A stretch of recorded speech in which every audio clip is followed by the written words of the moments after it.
May isang sikreto sa Strait of Hormuz na sinasabing natuklasan ng US at bigla nitong binago ang takbo ng laban. Kahit daw nawasak ang daan-daang target, nanatiling sarado ang pinakaimportanteng oil route sa mundo. At sa gitna ng high-tech na gera, isang lumang aircraft ang sinasabing naging sagot sa problemang hindi masolusyonan ng US Navy. Pero totoo bang may nangyaring ganito? O isa lang itong kwento na masyadong maganda para paniwalaan? Bago tayo magumpisa, baka pwede pa like ng video na ito. Malaking bagay na to sa aming mga content creators. Maraming salamat po.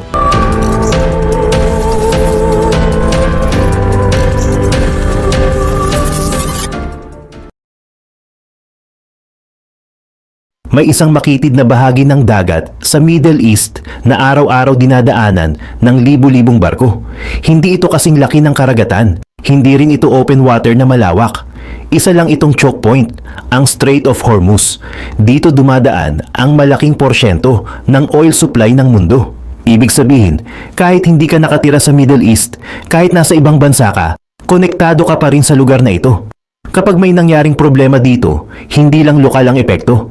Ramdam agad ito sa presyo ng langis, sa transportasyon at sa ekonomiya ng maraming bansa. Sa mapa, parang simpleng pagitan lang ito ng dalawang lupa. Pero sa aktual, napakakitid ng daanan ng mga barko. May specific na shipping lanes lang na sinusundan at halos hindi pwedeng lumihis ang mga tanker dahil sa lalim at safety restrictions. Sa loob ng makitid na koridor na ito, nagsisiksikan ang commercial vessels, oil tankers at iba pang maritime traffic. Sa ganitong setup, kahit maliit na aberya lang, isang bangka, isang aksidente o isang intentional na harang, pwedeng magdulot ng chain reaction. Kapag may isang tanker na na-delay o naharang, susunod na ang iba, hanggang sa tuluyang bumagal o huminto ang galaw ng buong ruta. At ito ang dahilan kung bakit matagal nang alam ng mga bansa sa paligid ng Strait of Hormuz na hindi lang ito simpleng daanan. Isa itong strategic pressure point. Kung sino ang may kontrol dito, may kakayahan siyang makaapekto sa daloy ng enerhiya sa buong mundo. Sa simula, tahimik ang lahat. Tuloy-tuloy ang biyahe ng mga barko, normal ang operasyon, at walang indikasyon na may paparating na malaking problema.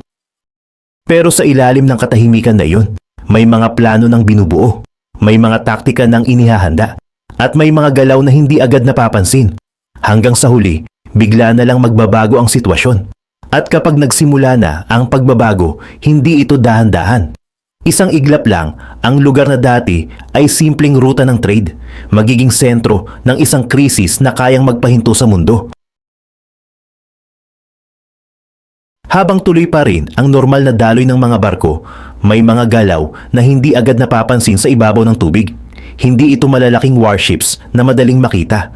Ang unang kumilos ay maliliit na bangka, mabilis, mababa sa tubig at kayang humalo sa ordinaryong maritime traffic.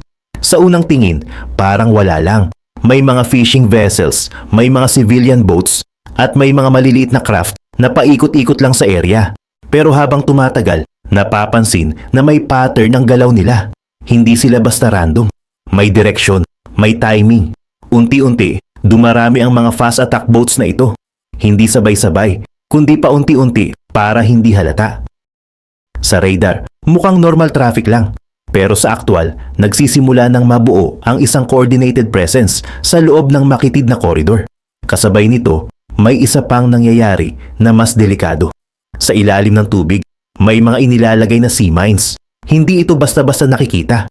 May iba na naka-anchor sa seabed, may iba na pressure activated, at may iba na pwedeng i-trigger remotely. Ang pinaka-problema, hindi mo kailangan ng malaking barko para gawin ito. Kahit maliit na bangka, kayang mag-deploy ng ganitong kagamitan sa loob ng ilang minuto. Sa baybayin naman, tahimik ding naghahanda ang ibang units. May mga mobile launchers na nakaposisyon malapit sa coast. Hindi sila permanenteng nakalabas. Nakatago sila sa mga lugar na hindi agad matukoy. Kapag kailangan, lalabas, magpapaputok at babalik agad sa pinanggalingan. Sa puntong ito, wala pang open confrontation, walang malalaking pagsabog, walang malinaw na simula ng gera. Pero ang realidad, nagsimula na ang setup. Dahil ang target dito ay hindi agad manalo sa isang malaking laban. Ang target ay kontrolin ang galaw ng kalaban. Dahan-dahan, hindi halata, pero siguradong epektibo. At sa loob ng makitid na bahagi ng dagat na ito, sapat na ang ilang dosenang mabilis na bangka at ilang pirasong mina para baguhin ang sitwasyon. Hindi mo kailangang wasakin ang lahat. Kailangan mo lang gawing delikado ang pagdaan. Habang lumilipas ang oras, mas lalong nagiging komplikado ang larawan. Dumadami ang mga hindi siguradong target. Mahirap na makilala kung alin ang civilian, alin ang threat. At sa ganitong klaseng environment, kahit isang maling desisyon lang pwedeng mag-trigger ng mas malaking problema. Hanggang sa dumating ang punto na hindi na ito simpleng pagmumonitor lang. May kailangang gumawa ng aksyon. At doon magsisimula ang unang tunay na pagsubok kung paano haharapin ang isang kalaban na hindi gumagamit ng tradisyonal na paraan ng pakikipaglaban. Sa puntong kailangan ng kumilos, unang gumalaw ang mga puwersa na matagal nang nakastandby sa rehiyon. Lumapit ang mga warships, nakaredy ang radar systems, at nakalock ang mga high-precision weapons sa anumang target na pwedeng ituring na banta.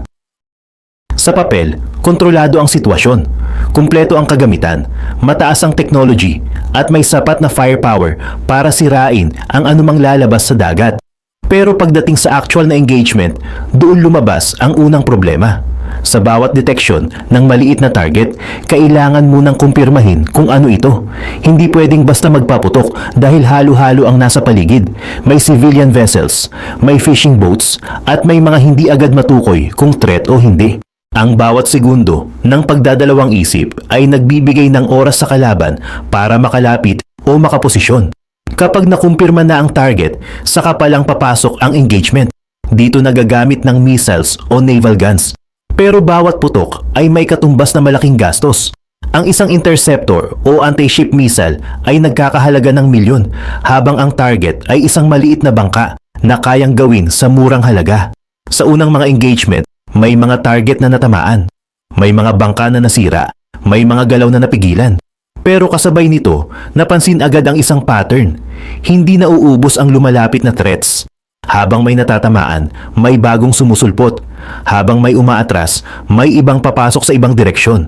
Mas lalong naging komplikado ang sitwasyon dahil sa bilis ng galaw ng mga target. Sa loob ng makitid na ruta, mabilis silang nagbabago ng direksyon. Sumisingit sa pagitan ng ibang barko at nawawala sa visual range bago pa tuluyang ma-engage. Ang mga fighter jets na nakadeploy mula sa carrier ay mabilis, pero sobrang bilis din para sa ganitong klaseng target. Sa loob ng ilang segundo, mawawala na agad sa field of view ang maliit na bangka. Mahirap kumpirmahin, mahirap tutukan, at mas mahirap tamaan ng eksakto. Sa kabilang banda, ang mga ship-based systems ay may limitasyon din. Hindi sila designed para sa sabay-sabay na maraming maliit at mabilis na target sa isang confined space. Kapag sabay-sabay ang approach, kailangan pumili kung alin ang uunahin at anumang hindi mapili, posibleng makalusot. Habang tumatagal ang operasyon, unti-unting lumalabas ang mas malaking issue. Hindi ito laban na kayang tapusin sa pamamagitan ng lakas lang. Hindi rin ito laban na kayang resolbahin gamit ang pinakamahal na sandata. Dahil sa bawat engagement na ginagawa, may kapalit na gastos, oras at limitasyon sa resources. At habang nangyayari ito, patuloy pa ring apektado ang daloy ng mga barko sa lugar. Sa kabila ng firepower, hindi pa rin nabubuksan ng maayos ang ruta. At sa kabila ng mga natatamaang target, nananatiling aktibo ang banta. Dito, nagsimulang magbago ang tanong. Hindi na, kaya ba nating sirain ang kalaban? Kundi, kaya ba nating gawin ito nang hindi tayo nauubusan ng kakayahan? Habang nagpapatuloy ang operasyon sa dagat, may ibang epekto na unti-unting lumalabas. Hindi sa battlefield, kundi sa labas nito. Sa paligid ng Strait of Hormuz, nagsimulang dumami ang mga barkong hindi na tumutuloy sa biyahe. May mga oil tanker na naghintay na lang sa labas ng ruta. May mga commercial vessels na piniling mag-hold position kaysa pumasok sa delikadong koridor. Hindi ito agad napansin ng karamihan. Pero habang tumatagal, mas dumadami ang nakaangkla. Isa, dalawa, hanggang sa umabot sa daan-daan. Ang dating tuloy-tuloy na daloy ng traffic, naging mabagal. Hanggang sa may mga pagkakataon na halos walang gustong dumaan. Sa mga control center at shipping companies, nag-iba ang desisyon. Hindi na priority ang bilis ng delivery. Mas naging priority ang safety ng cargo at crew. Kahit pa may delay, Mas pipiliin nilang maghintay kaysa pumasok sa lugar na hindi sigurado ang kaligtasan. Kasabay nito, nagsimula ring maramdaman ang epekto sa presyo ng langis. Dahil sa pagka-delay ng supply, nagkaroon ng pressure sa global market. Hindi ito agad sumabog, pero unti-unting tumataas ang presyo habang nagiging hindi sigurado ang daloy ng shipments. Sa mga bansang umaasa sa oil imports, nagsimula ang pag-a-adjust. May mga naghahanap ng alternative routes, may mga nagbawas ng consumption, at may mga naghanda para sa posibleng mas matagal na disruption. Ang problema, walang mabilis na solusyon. Hindi pwedeng basta i-divert ang lahat ng barko dahil limitado ang ibang ruta. Hindi rin pwedeng pilitin ang pagdaan kung may mataas na risk ng attack. Kaya ang nangyari, nagkaroon ng bottleneck. Hindi lang sa dagat, kundi pati sa supply chain ng buong mundo. Sa loob ng mga command centers, mas naging malinaw ang sitwasyon. Hindi lang ito laban para sa kontrol ng isang lugar. Ito ay laban na may direktang epekto sa ekonomiya ng maraming bansa. Habang patuloy ang engagement laban sa maliliit na target, may ibang pressure na mas lumalaki. Pressure mula sa oras, pressure mula sa global market, at pressure mula sa pangangailangan na maibalik ang normal na daloy ng ruta. Sa puntong ito, hindi na sapat ang kasalukuyang approach dahil kahit may natatamaan, kahit may napipigilang threat, hindi pa rin nababalik ang kumpiyansa ng mga barko na dumaan. At kung walang gustong dumaan, kahit kontrolado mo pa ang tubig, wala pa ring saysay ang tagumpay. Sa gitna ng lumalalang sitwasyon, napilitan ng command na mag-reassess ng buong approach. Hindi na pwedeng ituloy ang parehong paraan kung malinaw na hindi nito naaabot ang goal, ang maibalik ang normal na galaw ng ruta. Sa mga meeting at briefing, isang bagay ang naging sentro ng usapan. Hindi tugma ang ginagamit na kagamitan sa klase ng kalaban na hinaharap. Ang problema ay hindi kakulangan sa firepower. Ang problema ay kung paano ito ginagamit. Sa senaryo na ito, ang kalaban ay maliit, mabilis, maraming bilang, at mura. Habang ang ginagamit laban sa kanila ay high-value systems, long-range weapons, at expensive munitions. Hindi nagtatagpo ang dalawang ito. Habang tumatagal, mas lalong nagiging malinaw na kahit pa magpatuloy ang operasyon gamit ang parehong setup, hindi ito sustainable. Mauubos ang resources, tataas ang gastos, at mananatiling aktibo ang banta. Dito nagsimulang pumasok ang ideya ng pagbabago. Hindi ito tungkol sa pagdagdag ng mas advanced na teknolohiya. Hindi ito tungkol sa mas malaking deployment. Ito ay tungkol sa paggamit ng mas angkop na tool para sa sitwasyon. Sa halip na umasa sa high-altitude operations at long-range engagements, pinag-isipan ang posibilidad ng low-altitude direct engagement, yung kayang tumagal sa area, kayang mag-observe ng mas matagal, at kayang umatake ng mas mura, pero effective. Sa madaling salita, kailangan ng platform na hindi masyadong mabilis para mawala agad ang target, hindi masyadong mahal para sa bawat engagement, at kayang magstay sa area ng mas matagal. Habang ini-evaluate ang options, may isang aircraft na hindi agad pumasok sa isip ng karamihan. Hindi ito bago, hindi ito cutting edge, at sa ibang pagkakataon, itinuturing pa nga itong outdated. Pero sa sitwasyong ito, may mga katangian ito na eksaktong tumutugma sa problema. Habang lumalalim ang analysis, mas lalong lumilinaw na ang sagot ay hindi kailangang bago. Kailangan lang itong tama para sa laban. At sa puntong iyon, nagsimula nang mag-shift ang focus. Mula sa tanong na, ano ang pinaka-advanced?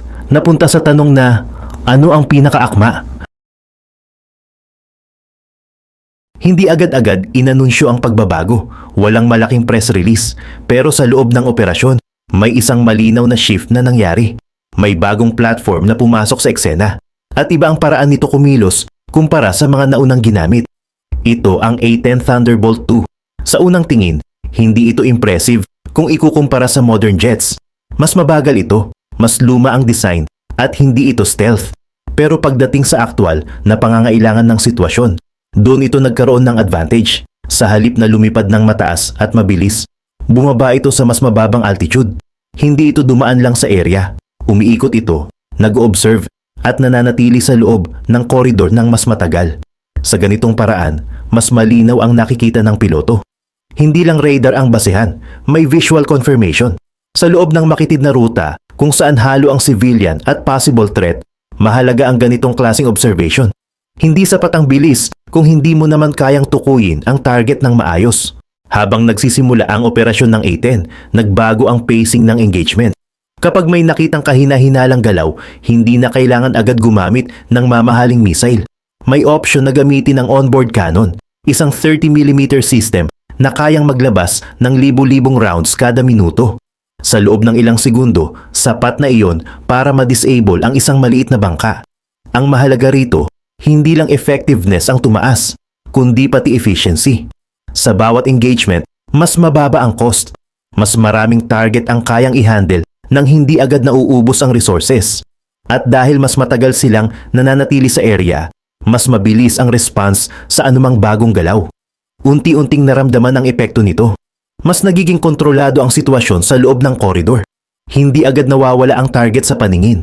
Hindi na kailangang magmadali sa desisyon dahil may sapat na oras para mag-confirm bago umatake. Kasabay nito, mas naging predictable ang galaw ng mga kalaban.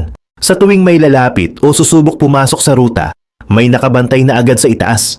Hindi mabilis na dumadaan, kundi nananatili at naghihintay. Sa unang mga araw ng deployment, hindi pa agad klaro ang kabuang epekto. Pero habang tumatagal, mas nagiging evident na may nagbago. Hindi dahil mas malakas ang ginamit na sandata, kundi dahil mas tumugma ito sa klase ng laban. At sa unang pagkakataon, mula nang magsimula ang krisis, may indikasyon na pwedeng mabawi ang kontrol. Hindi sa pamamagitan ng lakas lang, kundi sa pamamagitan ng tamang approach. Habang tuloy-tuloy ang operasyon sa Himpapawid, mas naging malinaw ang epekto ng bagong approach, hindi lang sa dami ng target na natatamaan, kundi sa paraan kung paano nagbabago ang takbo ng laban. Sa bawat engagement, may isang bagay na tahimik pero kritikal na nagiging factor, ang gastos. Dati, bawat galaw laban sa maliliit na target ay may katumbas na malaking halaga. Isang missile, milyon ang katumbas. Isang engagement, malaking bahagi ng resources agad ang nababawas.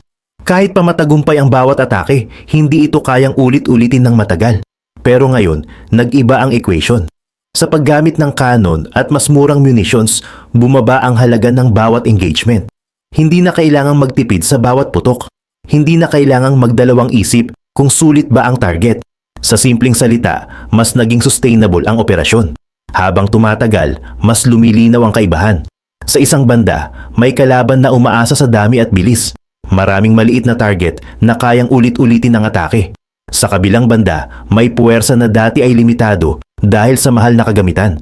Pero ngayon ay kayang sumabay sa dami ng galaw nang hindi agad nauubos. Ito ang punto kung saan nagiging laban ng numbers ang sitwasyon. Hindi na lang ito tungkol sa kung sino ang may mas malakas na sandata. Ito ay tungkol sa kung sino ang kayang tumagal. Sa bawat araw na lumilipas, nababawasan ang advantage ng kalaban. Hindi dahil nawawala ang kanilang kakayahan, kundi dahil mas mabilis na ngayon ang response sa bawat galaw nila. Mas kaunti ang nakakalusot. Mas mahirap na ulitin ang parehong taktika nang hindi agad nahuhuli. Pero kasabay nito, may isang bagay na hindi nagbabago. Kahit mas kontrolado na ang ibabaw ng tubig, hindi pa rin nawawala ang posibilidad ng banta. May mga galaw na hindi agad nakikita. May mga target na hindi pa lumalabas. At may mga bahagi ng operasyon na hindi kayang resolbahin ng air presence lang. Habang nagiging mas efficient ang laban sa ibabaw, mas lumalalim ang tanong kung ano pa ang natitira na hindi pa naaabot. Dahil kung ang laban sa ibabaw ay unti-unti nang naaayos, ang susunod na problema ay kung saan nagmumula ang mga galaw na iyon at kung paano sila tuluyang mapipigilan. Habang mas nagiging kontrolado ang sitwasyon sa ibabaw ng dagat, unti-unting lumipat ang atensyon sa isang mas komplikadong bahagi ng laban, yung hindi agad nakikita. Hindi lahat ng banta ay nasa tubig. Sa baybayin, may mga galaw na hindi constant pero sapat para manatiling aktibo ang peligro. May mga launchers na hindi permanenteng nakadisplay. Lalabas lang sila kapag may pagkakataon, gagamit at babalik agad sa pinanggalingan. Sa loob ng ilang minuto, tapos na ang buong cycle. Mahuli man sa radar, mahirap nang habulin. May mga lugar din na hindi basta-basta mapasok. Mga bahagi ng lupa na may natural na cover. May mga istruktura na nagsisilbing taguan. At may mga access points na hindi agad natutukoy mula sa itaas. Dito nanggagaling ang ibang attacks na bigla na lang sumusulpot kahit kontrolado na ang paligid. Sa ilalim naman ng tubig, nananatiling problema ang mga naiwan at bagong inilalagay na mina. Hindi sila gumagalaw pero sapat ang presensya nila para gawing delikado ang buong ruta.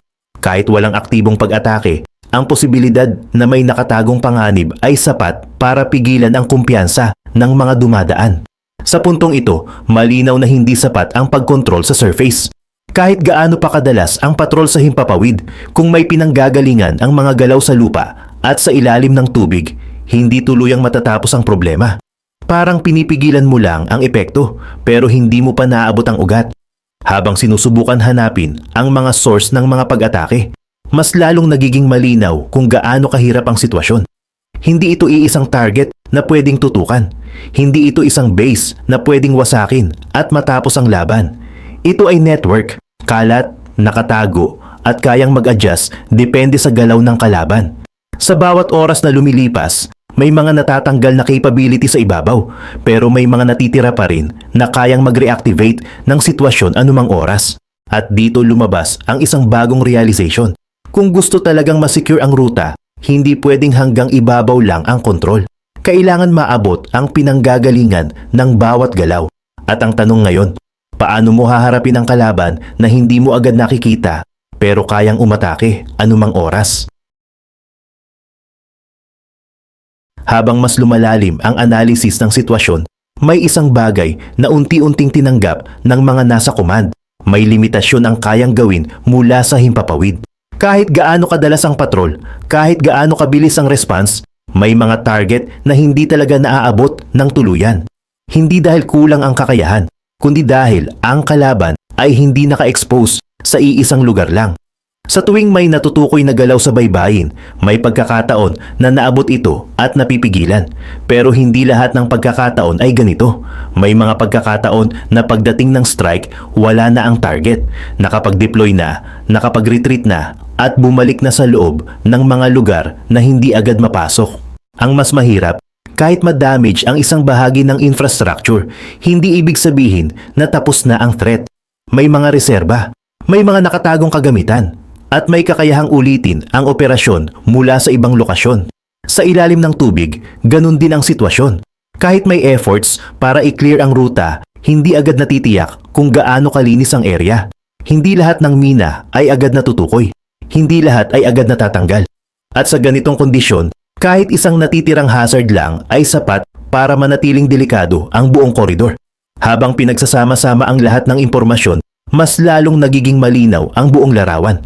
Ang laban na ito ay hindi linear. Hindi ito yung tipong may simula, may gitna, at may malinaw na katapusan pagkatapos ng isang malaking operasyon.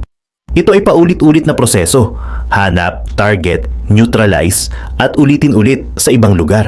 At sa ganitong setup, kahit gaano pa ka-effective ang air operations, may punto na hindi na ito sapat para tuluyang tapusin ang problema. Dito nagsimulang pumasok ang mas mabigat na posibilidad. Kung ang mga target ay nasa loob ng mga lugar na hindi kayang abutin ng simpleng strike, kung ang mga galaw ay nagsisimula sa lupa at nagtatapos sa dagat, at kung ang bawat araw na delay ay may katumbas na epekto sa buong mundo, kailangan ng pag-isipan ang susunod na hakbang. Hindi na lang ito tungkol sa pagkontrol ng galaw, kundi tungkol sa pagkuha ng mismong pinanggagalingan ng mga galaw na iyon. At sa puntong ito, unti-unti nang lumilitaw ang direksyon ng operasyon. Isang direksyon na mas direkta, mas komplikado at mas may malaking risk. Habang malinaw na hindi sapat ang mga naunang hakbang, nagsimula ng mag-iba ang tono ng mga plano. Hindi na ito tungkol sa pag-adjust ng tactics lang. May mas malalim na usapan na nangyayari. Yung klase ng desisyon na hindi basta ginagawa kung hindi kinakailangan. Sa mga briefing, hindi na lang surface targets ang pinag-uusapan. Mas naging focus na kung paano maaabot ang mismong pinanggagalingan ng operasyon. Hindi na sapat na pigilan ang galaw sa dagat kung patuloy namang may kakayahan ang kalaban na mag-deploy mula sa lupa. Unti-unting napunta ang usapan sa posibilidad ng direct action. Hindi ito agad-agad na ipinatupad. May mga factors na kailangang timbangin, risk sa personnel, lawak ng operasyon, at posibleng reaksyon ng ibang bansa.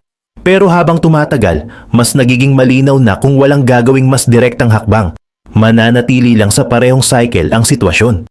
Sa puntong ito, nagsimula ng gumalaw ang ibang units. May mga puwersa na hindi visible sa unang phase ng operasyon ang unti-unting inilalapit sa rehiyon. Hindi sila para sa air patrol. Hindi sila para sa long-range strike. Ang role nila ay iba. Mas direkta, mas malapit at mas exposed. Ito ang mga unit na ginagamit kapag kailangan ng pumasok sa lugar, hindi lang tumama mula sa malayo. Habang pinaghahandaan ang susunod na hakbang, mas naging malinaw ang magiging objective. Hindi na lang ito tungkol sa pag-clear ng ruta. Ang goal ay pigilan ang kakayahan ng kalaban na ulitin ang parehong strategy. Ibig sabihin, kailangan ma-neutralize ang mga launch points, mga staging areas, at mga location kung saan nagsisimula ang deployment. Hindi ito kayang gawin mula sa himpapawid lang. Habang papalapit ang posibilidad ng mas direktang operasyon, tumataas din ang risk. Iba na ang usapan kapag may presensya na sa lupa.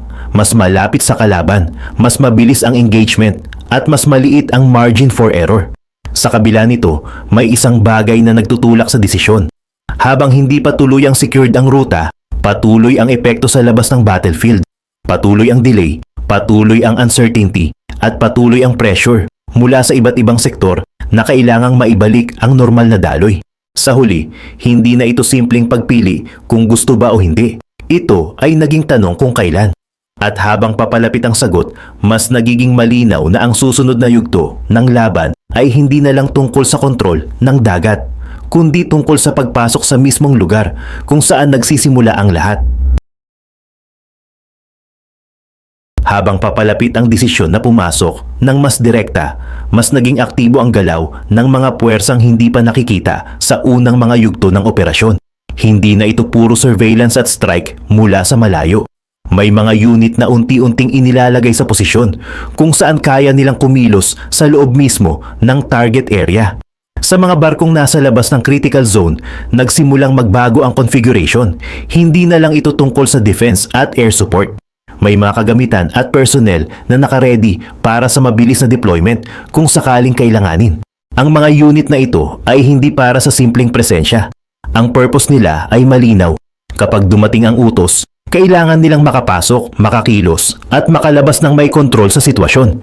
Habang nangyayari ito, mas naging maingat ang galaw sa paligid. Hindi pwedeng maging obvious ang paghahanda. Kailangan kontrolado ang impormasyon at kailangan nakasync ang bawat bahagi ng operasyon mula sa himpapawid, sa dagat, hanggang sa mga puwersang naghihintay sa susunod na hakbang. Sa intelligence side, mas naging focused ang pagkuha ng eksaktong lokasyon ng mga critical points. Hindi na sapat ang general idea kung nasaan ang mga target. Kailangan eksakto, coordinates, access routes, at timing ng galaw. Sa ganitong klaseng operasyon, bawat detalye may epekto. Habang papalapit ang execution phase, mas lalong nagiging malinaw ang magiging setup. Hindi ito isang malawakang, sabay-sabay na paglusob. Mas kontrolado, mas specific, at nakafocus sa mga lugar na may direktang epekto sa kakayahan ng kalaban. Sa kabilang banda, hindi rin nawawala ang risk ng escalation. Habang mas lumalapit ang puwersa, mas tumataas ang posibilidad ng direktang sagupaan. Hindi na ito katulad ng naunang phases na may distance at separation. Kapag nag-engage na sa ganitong level, mas mabilis ang pangyayari at mas kaunti ang oras para mag-adjust. Pero sa kabila ng lahat, may isang bagay na hindi nagbabago. Kailangan matapos ang cycle na paulit-ulit na nangyayari. Hanggat may kakayahan ang kalaban na mag-deploy at umatras, mananatiling hindi stable ang sitwasyon. At sa puntong ito, malinaw na ang susunod na mangyayari ay hindi na lang continuation ng naunang operasyon. Ito na ang bahagi kung saan susubukan ng kontrolin hindi lang ang galaw, kundi ang mismong kakayahan ng kalaban na kumilos. Habang nakaposisyon na ang mga puwersa at kumpleto na ang mga detalye na kailangan para sa susunod na hakbang, dumating ang pinakamahirap na bahagi, ang mismong desisyon kung itutuloy ba ang operasyon. Hindi ito simpleng tactical call. Hindi ito tulad ng pag-deploy ng aircraft o pag-launch ng strike na kayang i-adjust anumang oras. Kapag nagsimula na ang ganitong klaseng hakbang, hindi na ito madaling bawiin. Sa loob ng command structure, malinaw ang dalawang bagay. Una, may kakayahan ng isagawa ang operasyon. Pangalawa, may sapat na dahilan para gawin ito. Pero kahit kumpleto ang dalawang iyon, hindi pa rin automatic ang sagot. Sa puntong ito, pinag-uusapan na ang epekto lampas sa immediate objective. Hindi lang kung paano maaabot ang target, kundi kung ano ang mangyayari pagkatapos. Paano magre-react ang kalaban, paano tutugon ang ibang bansa, at kung hanggang saan ang kayang kontrolin ng sitwasyon kapag nagsimula na ang direktang engagement. Habang tumatagal ang deliberation, patuloy pa rin ang pressure mula sa labas. Hindi pa rin ganap na bumabalik ang kumpiyansa ng mga barko na dumaan sa ruta. May mga movement na bumubuti, pero hindi pa sapat para sabihing stable na ang sitwasyon. Sa loob ng operasyon, malinaw na ang limitasyon ng kasalukuyang setup. Hanggat hindi naaabot ang pinanggagalingan ng mga threat, mananatiling may risk sa bawat araw na lumilipas. Unti-unting nagiging mas simple ang tanong. Hindi na may risk ba dahil malinaw na meron? Ang tanong na lang ay, alin ang mas malaking risk? Ang magpatuloy sa kasalukuyang setup na hindi nagbibigay ng full control o ang gumawa ng mas direktang hakbang na may mas mataas na immediate danger pero may posibilidad na tapusin ang cycle. Habang papalapit ang final call, mas nagiging tahimik ang paligid. Hindi dahil tapos na ang galaw, kundi dahil lahat ay nakafocus sa susunod na mangyayari. At sa puntong ito, malinaw na ang direksyon ng kwento. Hindi na ito tungkol sa kung kaya ba. Hindi na rin ito tungkol sa kung anong tools ang gagamitin.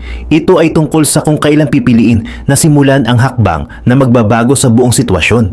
Isang hakbang na kapag ginawa, hindi na pwedeng umatras.